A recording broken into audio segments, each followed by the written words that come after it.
అమ్మా 100 ఎకరాల ఆశావినని చెప్పినందుకు 30-70 అనే పిల్లని పరిచయం చేసి పెద్ద శిక్ష చేసావు తల్లి. తప్పైపోయిందమ్మా, క్షమించే తల్లి. ఈసారి అలా చేయను. మంచి పిల్లనిచ్చి పెళ్లి చేయమ్మా, అలాగేనా?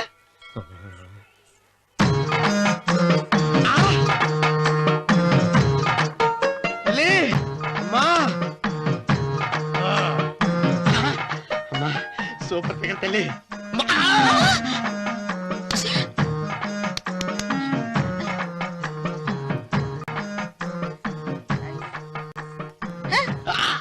నాకింకా పెళ్లి కాలేదు తల్లి. 100 ఎకరాల మాగానే ఉంది, 50 ఎకరాల కొబ్బరి తోట ఉంది, కానీ పెళ్ళం లేదు.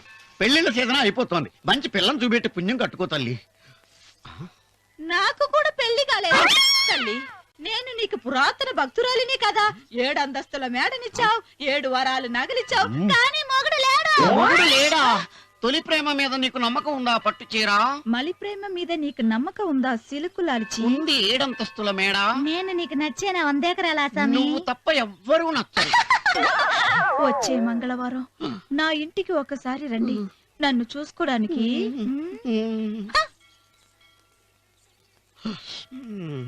తొలి ప్రేమలు అంత తడిచిపోయావా? తడిసి ముద్దయిపోయాను. ఇదెంత?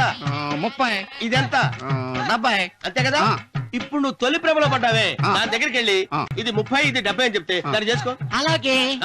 ఏ తొలి ప్రేమ నాకు చేసుకోరా. 30 70. ఏ తొలి ప్రేమ ఇదెంత చెప్పు. ఇదేంటి ఇది? టింగ్ టింగ్ టింగ్ మో. ఇదెంత? ఇదంతా ఎందుకండి? ఎందుకంటే ఇదెంతో నువ్వు చెప్తేనే మన పెళ్లి. అందుకు చెప్పు. అది అది ముప్పి, అది డెప్పి. ఒరే గుంటనక వస్తున్నాను, ఉంటారా? అచి సాచినోడా, నాకు వచ్చిన సంబంధాన్ని చెడగొడతావా? నన్నే కొడతావా? అమ్మా నన్నే కొడతావా? అమ్మా చూడు, నువ్వు చేసింది తప్పో నేను చేసింది తప్పో మా చిన్నమ్మ గారిని అడుగుతాను. ఈ విషయం ఆశ్చర్యంగా చెప్తానే. అచిబా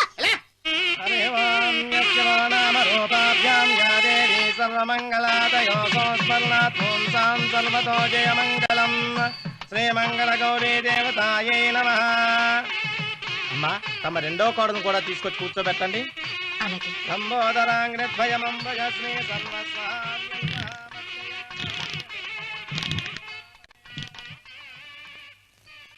ఏంటమ్మా ఇంకా అలాగే ఉన్నావు? నువ్వు ఈ పూజకి ఏర్పాటు చేయమంటేనేగా మీ మామగారికి ఇష్టం లేకపోయినా ఒప్పించాను. అందరూ వచ్చేసారు. చీర మార్చుకుంటా. నాకున్న చీరల్లో ఇదే మంచిది. నా దగ్గర పట్టు చీరను తీసుకో. మీరు కట్టి విడిచిందా? లేదమ్మా, కొత్త పట్టు చీర ఉంది. వద్దులేండి. పోనీ నాగలైనా పెట్టుకోమా. మీరు పెట్టుకోక మిగిలినవా? కాదమ్మా, నా దగ్గర 7 వారాల నగలున్నాయి. దేవుళ్ళకి కావాల్సింది చీరలు నగలు కాదు, భక్తి. వస్తున్నాను, పదండి.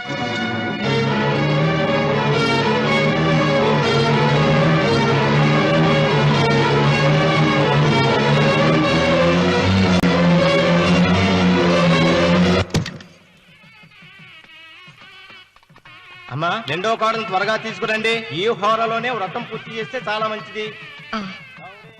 రఘు ఇట్రా. ఏంటమ్మా? వెళ్ళి సులోచన త్వరగా తీసురా. అలాగే.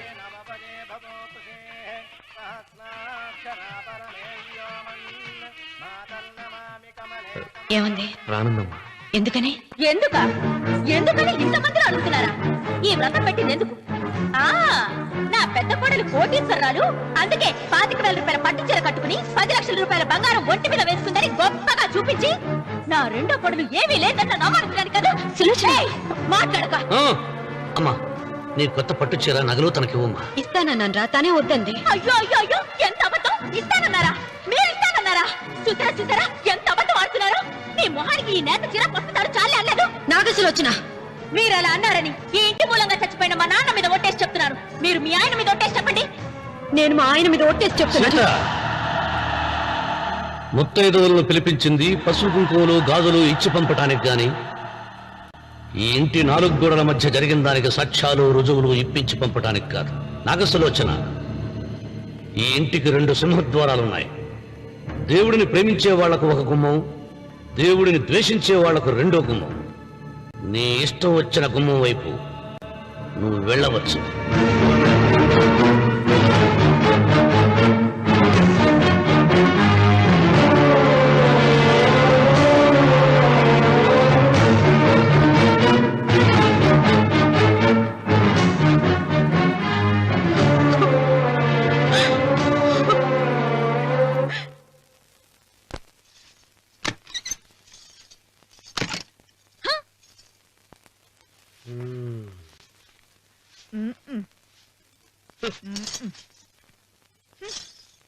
పాలయ్యే నీ పాసి మొహానికి పాలు కూడానా? సగం నేను తాగి సగం పిల్లికి పెట్టా. ఇందులో కాస్త ఎంత మంది కూడా కలుపుకోపోయావా? తేడా విరగడేది. అసలు నిన్ను అనుకుని ప్రయత్నం లేదే. నిన్ను నాకు కట్టబెట్టిన మా చెన్నయ్య గారిని అనాలి. నేను కూడా మా చిన్నమ్మ గారు బలవంతం చేస్తేనే నిన్న చేసుకున్నాడు రా సచ్చినోడా. అయ్యో ఎంత పోసు కొట్టావయ్యా. 100 ఎకరాలు ఎగసాయ అన్నావు. నువ్వు సర్ది కూడా అన్నప్పుడే నేను తెలుసుకోవాల్సింది. నీ కాడగానా? నువ్వు తక్కువ చేసావా? 30, 70 అన్నప్పుడు నేను అర్థం చేసుకోవాల్సిందే. పట్టు చీర కట్టి మీ అమ్మాయి గారు నగలన్నీ దిగేసి సిగ్గుపడుతూ వచ్చి ఇలా కూర్చున్నావే. అసలు నీ దగ్గర ఏం ఆస్తుందని నేను చూసి ఎందుకు అరుస్తున్నావు? అమ్మో అన్నవరం తగ్గు అన్నవరం తగ్గు అయ్యా అయ్యా అయ్యా అయ్యా అయ్యా అయ్యా అయ్యా అయ్యా అయ్యా అయ్యా అయ్యా అయ్యా అయ్యా అయ్యా అయ్యా అయ్యా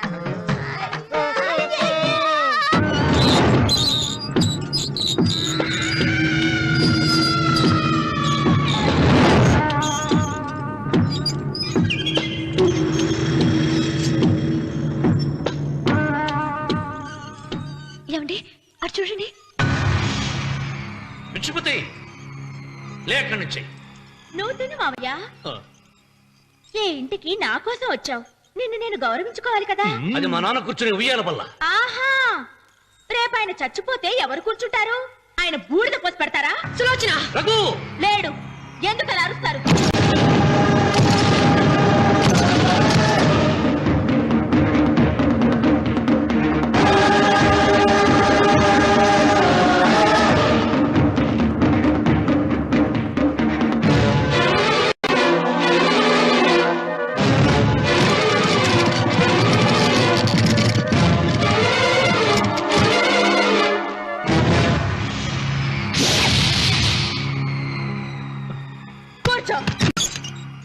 నువ్వు ఈ ఉయ్యాల బల్ల మించి లేచావంటే నన్ను చప్పుకు తిన్నట్టే. అన్వర్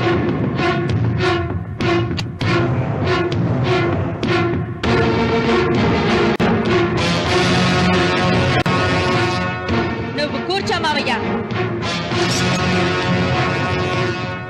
సులోచన, బుద్ధి లేకుండా ప్రవర్తించకు. వేప చెట్టుకు పాలు పోసి పెంచినా అది చేదుగానే ఉంటుంది, కానీ తీయగా మారదని ఆయన ఎన్నిసార్లు చెప్పినా ఆయన మాట వినకుండా నీ అడుగులకు మడుగులెత్తాను. ఆయన ఎవరనుకుంటున్నావు? ఈ ఇంటికి పెద్ద. దేనిలో పెద్దండి? హత్యలు చేయడంలోనా? పక్కవాడ పొలాలు ఆక్రమించుకోవడంలోనా? వీధిలోకి వెళ్లి పసిబిడ్డని అడిగినా చెప్తాడు ఆయన ఎంతటి నీచుడో హంతకుడోనని.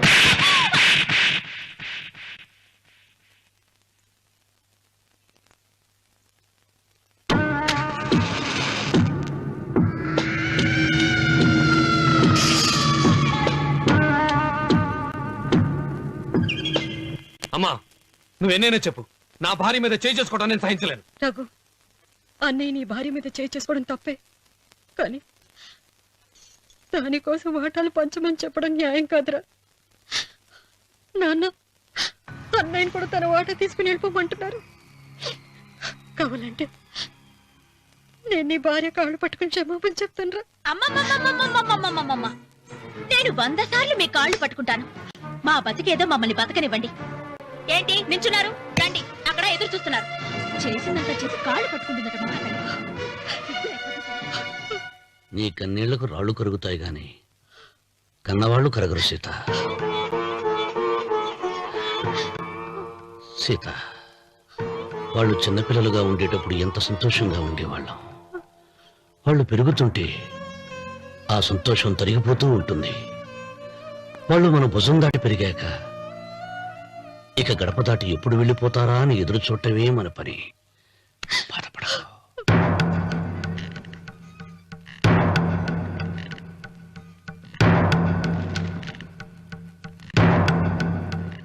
ఇదేంటి లాయర్ గారు, ఆస్తి మాత్రమే 3 వాటాలుగా రాశారేంటి? అమ్మ నగలో నాకు వాటా ఉందిగా. ఆ నగల గురించి కూడా దీంట్లో రాయండి.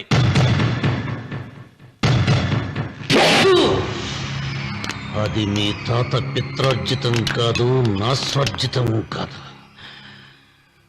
నా భార్య స్త్రీధనం.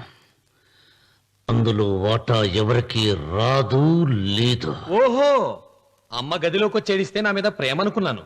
నగలివ్వాలని ఏడుపా. ఈ ఏడుపేదో నన్ను కనక ముందు ఏడవాలి.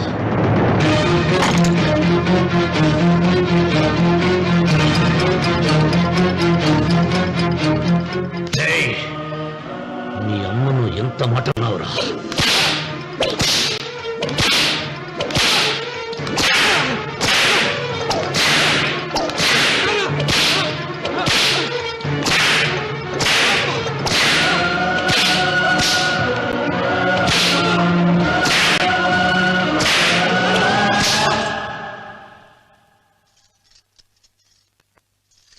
మీరేం పెద్ద మనిషి అండి? పెళ్ళైన కొడుకుని కొడతారా? ఆస్తి ఇవ్వడం ఇష్టం లేకపోతే ఇష్టం లేదు అని చెప్పండి. కూలి చేసుకుని బతుకుతాం, లేదా ఆలయం ముందు అడుక్కు తిని బతుకుతాం. ఇప్పుడు ఆయన మీ కొడుకు కాదు, నా మొగుడు. నా మొగుడిని కొట్టే హక్కు మీకు లేదు.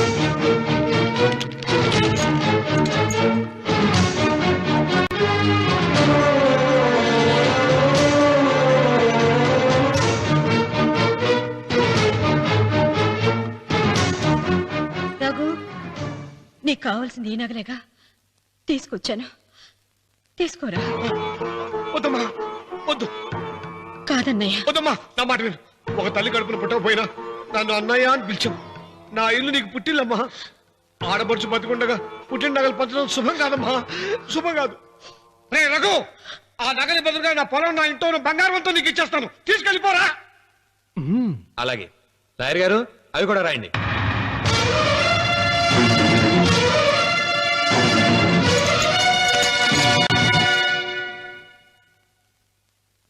నాన్న, నాకు ఆస్తక్కర్లేదు. నేను మీతోనే ఉంటాను. మరదల్ని కొట్టే సంస్కారం ఉన్న కొడుకుని ఇంట్లో ఉంచుకునే సంస్కారం నాకు లేదు. వెళ్ళిపో.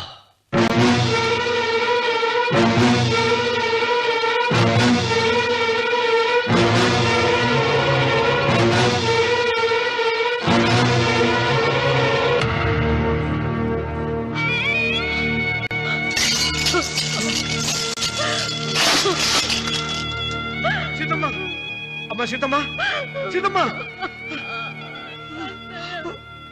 ఒరే రావుడు, నాకేదో భయంగా ఉందిరా. ఆ దేవుడి శాపం తగిలింది. లేకపోతే నీ కుటుంబం ఇలా ముక్కైపోవడం ఏంటి? నా మాట విను, వెళ్ళు. ఆ శివలింగాన్ని తిరిగి తీసుకొచ్చి యథాస్థానంలో ప్రతిష్ఠిస్తారా?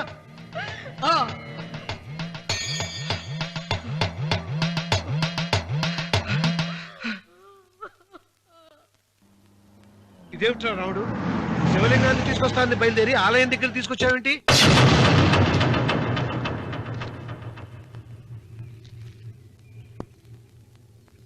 ఎలారా ఈ ఆలయాన్ని పడగొట్టాలి? ఎప్పుడురా ఆ సంబశివరావు పొలం నా సొంతం అవుతుంది? వెంకన్న, నా పట్టుదల కోసం నేను ధరించిన ఈ నల్ల చొక్కా ఎప్పుడురా మార్చేది? ప్రతీకారం కోసం ప్రమాణం చేసి వేసుకున్న నా తండ్రి మొలతాడు ఎప్పుడురా నా మెడ నుంచి ఊడిపడుతుంది? వెంకన్న, చెప్పరా, ఆ ఆలయాన్ని పడగొట్టి ఉపాయం చెప్పు. ఇంత జరిగినా కూడా నీ అహంకారం తగలేదురా? నారు పొయ్యకుండా నీరు పెట్టకుండా ఈ ప్రపంచంలో పెరిగేది ఒక్కటే, అహంకారం. అది నా సొంతం.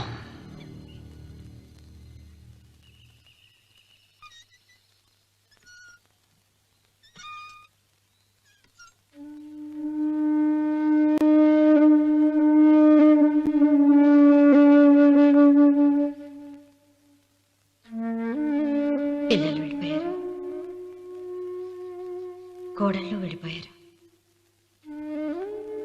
వచ్చే రాఖీ పండుగ నాటికి ఇది కట్టడానికి నేను కూడా ఉండకుండా వెళ్ళిపోతానేమో. చిచ్చా, అవే మాటలమ్మా. నువ్వు నిండు 100 ఏళ్ళు బతకాలమ్మా.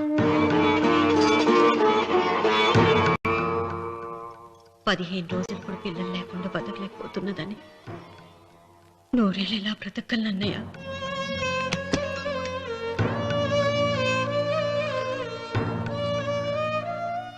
వీటి కోసమేగా మా పిల్లలు ఇద్దరిని ఇంట్లో నుంచి వెళ్ళగొట్టారు. నేను చనిపోయాక మా ఇద్దరు కోడలికి సమానంగా పంచిపెట్టమని చెప్పు. ఇప్పుడు ఎందుకమ్మా అదంతా? అసలే నీ ఆరోగ్యం బాగలేదు. నన్నెప్పుడూ నిండు ముత్తైదుగా చూడాలనేది ఆయన కోరిక. పోయే ముందు ఒక్కసారి నిండుగా అలంకరించుకోవాలని ఉందన్నయ్య.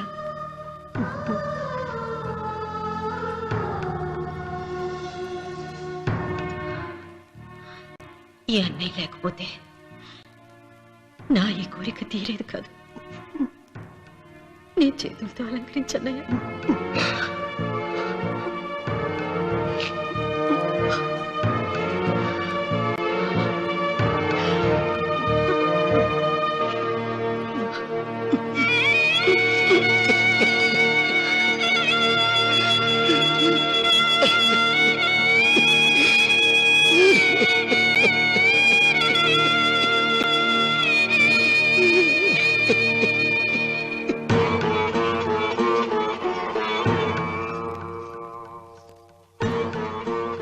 ఏమిటి సీత?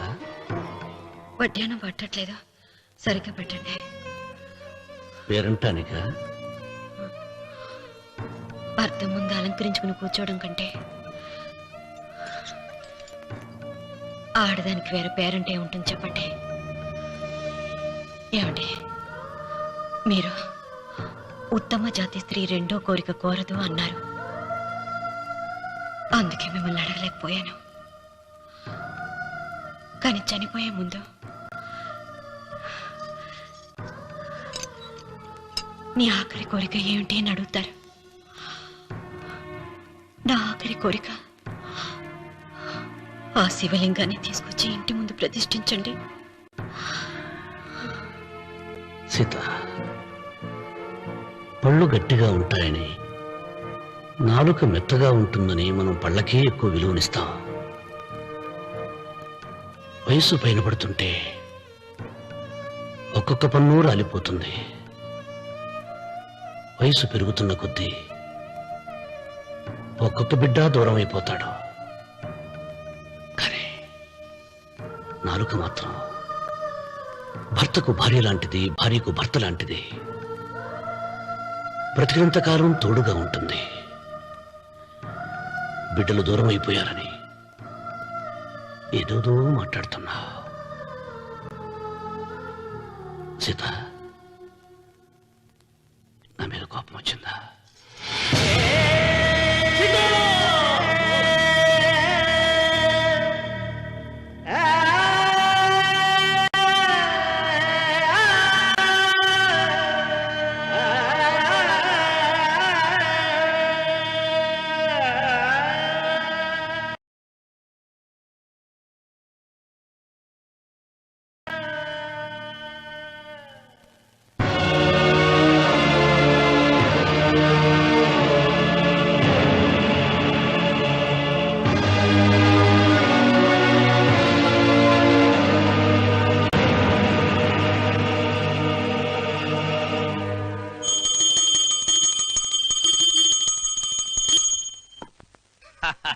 అక్కడ రామన్న చౌదరి చచ్చిన పేళానికి దీపం వెలిగించాడు. ఇక్కడ ఈయన అమ్మూరికి ఆరతి వెలిగించాడు. నేను ఆ రోజే చెప్తేనే అది చాలా మహిమగల శివలింగము, దాని జోలికి పోతే సర్వనాశనం అయిపోతాడని. పిల్లలేమైనారు? ఇల్లు వదిలిపోయినారు. పెండ్లాము లోకం ఏడ్చిపాయ. ఇక రామన్న చౌదరితో పాటు ఆయన వంశం కూడా గబ్బు లేచిపోతా. ఒకవేళ భయపడి ఆ శివలింగం మళ్ళీ యథాస్థానంలో పెడతాడేమో. పెట్టడు. పెట్టాలని ప్రయత్నిస్తే ఎట్లా ఆపాలనో మనం చూసుకుందాం.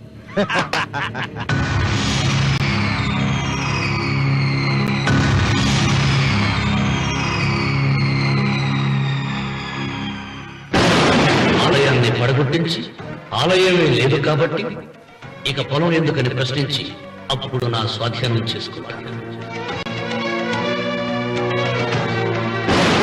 అమ్మవారి ఆలయాన్ని నువ్వు తాకలేవు.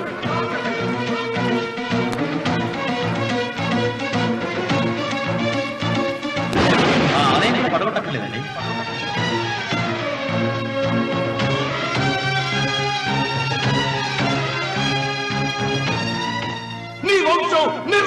నాశనమైపోతుంది.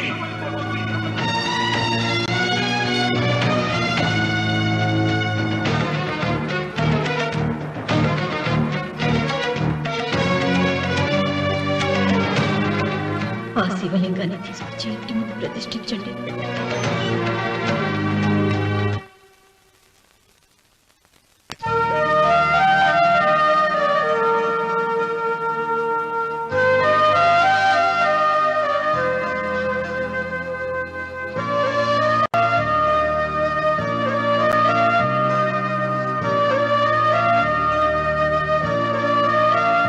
రావుడు, 6 నెలల తర్వాత నీకు శుభవార్త. నీకు మనవడు పుట్టాడు రా.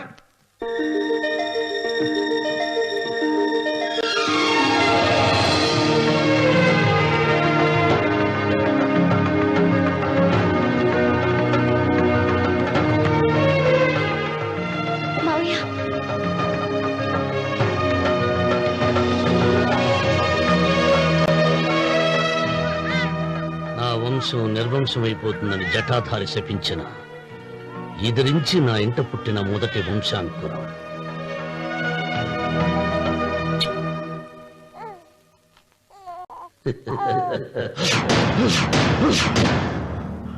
నవ్వుతున్నాడు. ఆ రమణ నవ్వుతున్నాడు. మళ్ళీ నవ్వుతున్నాడు. వాడు నవ్వుతున్నాడు. వారసుని పుట్టాడని హాయిగా నవ్వుతున్నాడు. వాడి ముఖంలో ఆనందం కనిపిస్తే నీ జీవితంలో నిప్పులు పోసుకున్నట్టే తెలుసా? నా అనుమానం 3వ వాట కింద తను ఉంచుకున్న ఆస్తి, అంతస్తు, నగలు అన్ని అన్ని అన్ని ఆ బిడ్డకి రాసిస్తాడు తెలుసా? మొన్న డాక్టర్ పరీక్షించి ఏం చెప్పింది నీకు? పిల్లలు పుట్టే అవకాశం చాలా తక్కువగా ఉంది అని చెప్పలేదు? చెప్పు. గొడ్రాలు అన్న పాయింట్ తో నిన్ను పంపేసి మళ్ళీ కొడుక్కి పెళ్లి జరిపిస్తాడు. దిక్కుతోచని నువ్వు ఆత్మహత్య చేసుకుని చచ్చిపోతావు. ఇదంతా జరగకుండా ఉండాలంటే నీ తోడికోడలు కన్న బిడ్డని కన్నట్టే చంపేయాలి. ఈ భయాలేవి పెట్టుకోవద్దు. మీ నాన్న గుండెల్లో కత్తి కసా కసా దింపిన కసాయి వాడి మీద పగ తీర్చుకుంటున్నాననుకో, అంతే. బిడ్డ చచ్చిపోతే దిగులుతో రుక్మిణి చచ్చిపోతుంది. ఆమె పోతే ఈ ఇంటికి, ఆ ఇంటికి, అసలింటికి అన్నిట్లో నీదే పెత్తనం.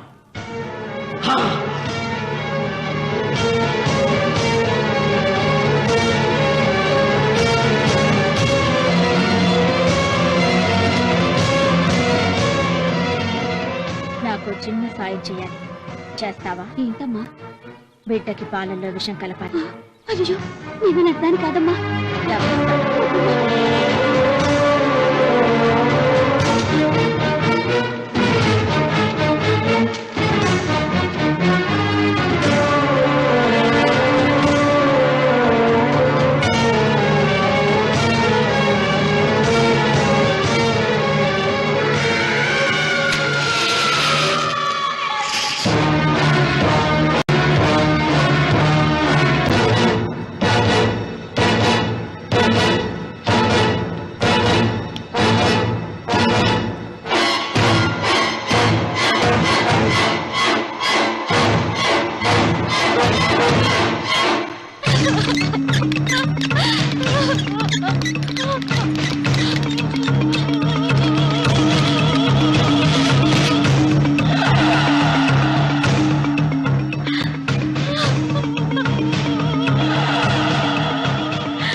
బిడ్డకి చివరిగా ఏం పట్టించారు? పాలు తాగించా. పాలలో విషయం కలిసింది. Sister, call doctor Reddy. చివరిగా పాలు ఎవరు పట్టించారు?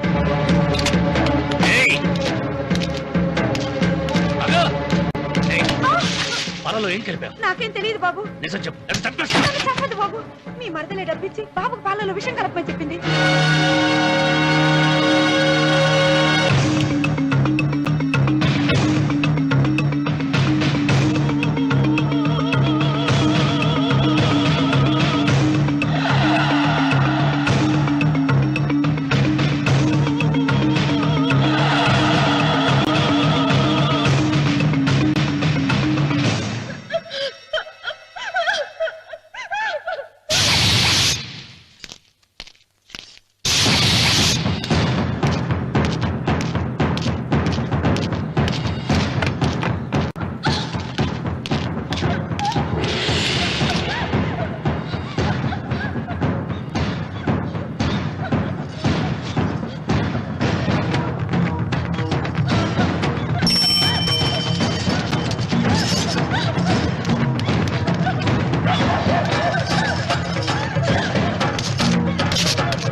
రామన్న, దేవుడి మీద కోపాన్ని నీ కుటుంబం మీద చూపిస్తున్నావు.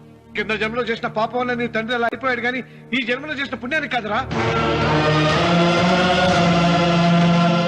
దేవుణ్ణి చూపించు అన్నావు. నీ కనుపాపంతో ఉన్న సూర్యుడినే కన్నెత్తి చూడలేని వాడివి అసలు దేవుణ్ణి ఎక్కడ చూడగలవరా? రామన్న, శాపాన్ని ఎదిరించి పుట్టాడని గర్వపడిన నీ మనవడు ఇప్పుడు చావు బతుకుల్లో ఉన్నాడు రా. గాయపడిన నీ రెండో కొడుకు ఇక్కడ చచ్చిపోతే నీ పెద్ద కొడుకుని ఉరి తీస్తారా? కొడుకుల్ని, కోడల్ని, మనవణ్ణి, భార్యని అందరినీ పోగొట్టుకుని నువ్వు ఒక్కడమే బతికి సాధించేదేమిట్రా? శివలింగాన్ని ప్రతిష్ఠించమను అన్నయ్య అని నన్ను బతిమాలి నిన్ను ప్రాధేయపడి తన ఆఖరి కోరిక తీరకుండానే చచ్చిపోయింది రా నా చెల్లెలు. బ్రతికుండగా నీ భార్య కోరిక తీర్చలేదు. కనీసం ఆవిడ ఆత్మశాంతికైనా ఆ శివలింగాన్ని తిరిగి తీసుకొచ్చి మళ్ళీ ప్రతిష్ఠించరా, ప్రతిష్ఠించు. ఆ శివలింగాన్ని తీసుకొచ్చి ఇంటి ముందు ప్రతిష్ఠించండి. నీ బిడ్డని కాపాడుకోవడానికి కొద్ది గంటలే టైం ఉంది.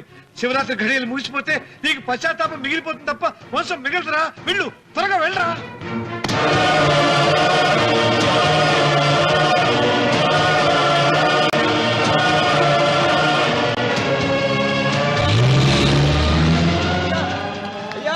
అయ్యా గారు,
వల్ల ₹1 కోటి ఆస్తి నష్టపోయాను.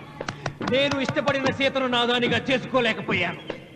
నిన్ను నీ వల్ల 14 ఏళ్ళు శిక్ష అనుభవించాను రా.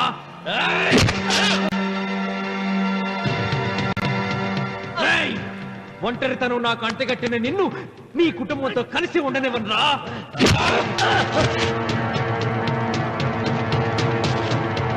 నిన్ను చంపి నా పగ తీర్చుకుంటాను రా.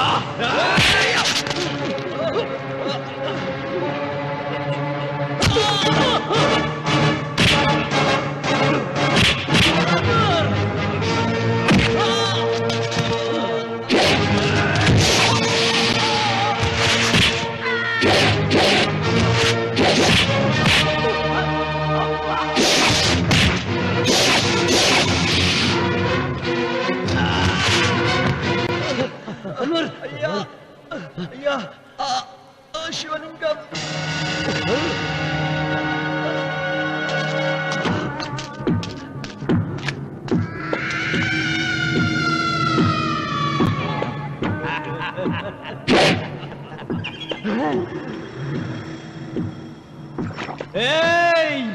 రాయలసీమ రామన్న చౌదరి, ఇప్పుడు చూస్తా నిన్ను ఏ దేవుడు కాపాడతాడో.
రామన్న చూసావరా ఆ భగవంతుడు లీలా, నీ కొడుకు కోడలు మనవడు అందరూ గండ నుంచి బయటపడ్డారు. ఇక మురళికి శిక్ష పడుతుంది, నీ కుటుంబం అంతా చల్లగా ఉంటుంది.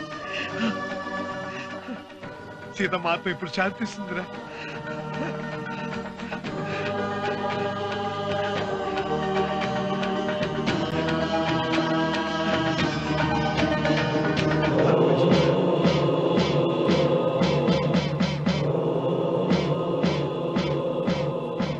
రామన్న రామన్న ఒరేయ్ రామన్న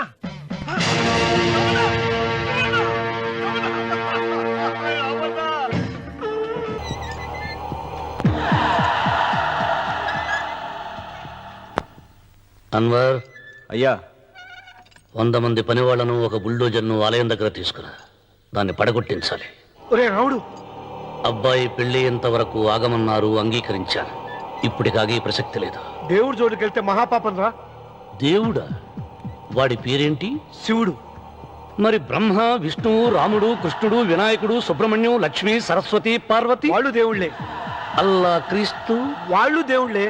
వీళ్ళల్లో ఎవడు గొప్పవాడు? వాళ్ళ నమ్మకాలను బట్టి వాళ్ళ దేవుడినే గొప్పవాడు అనుకుంటారు. అని సరిపెట్టుకోవడం లేదు. మా దేవుడు గొప్ప, మా మతం గొప్ప అని ఒకరినొకరు నరుక్కుని చస్తున్నారు. నిజంగా దేవుడనే వాడుంటే కొంతమందికి ఎందుకు అన్నం దొరకడం లేదు?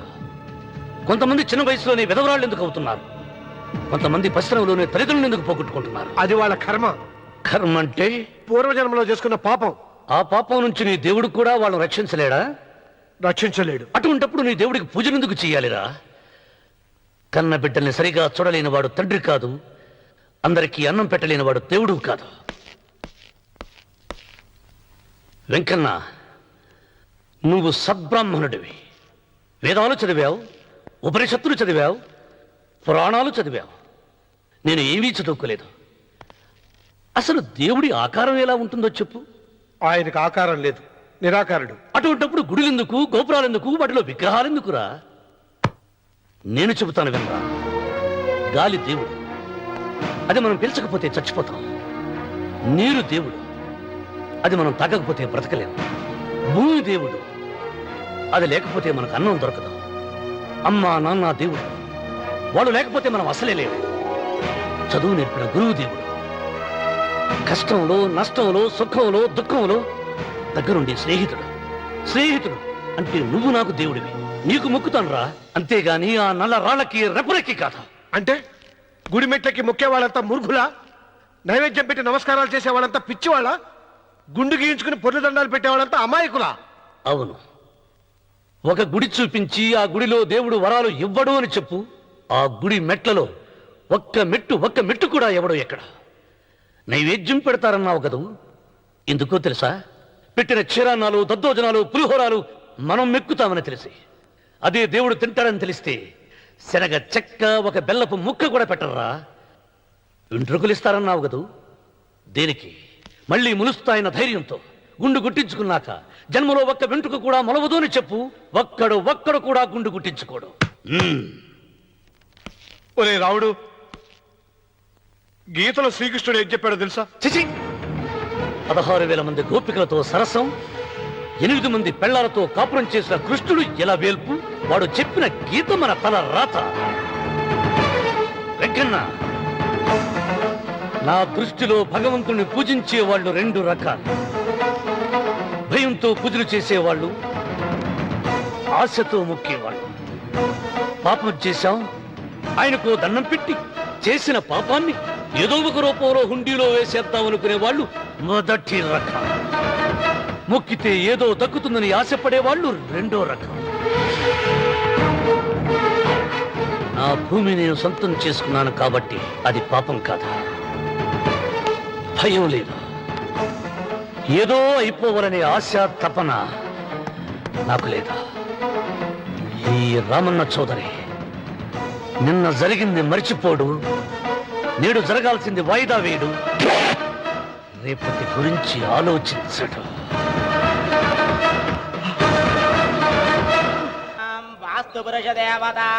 And for more videos, please subscribe to iDream. Please subscribe to iDream. Please subscribe iDream. And please subscribe to iDream. For more videos, subscribe to iDream.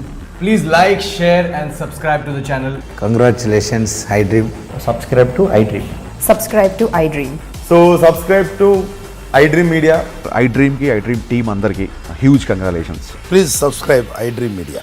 Please subscribe to iDream. Subscribe iDream. Please subscribe to iDream.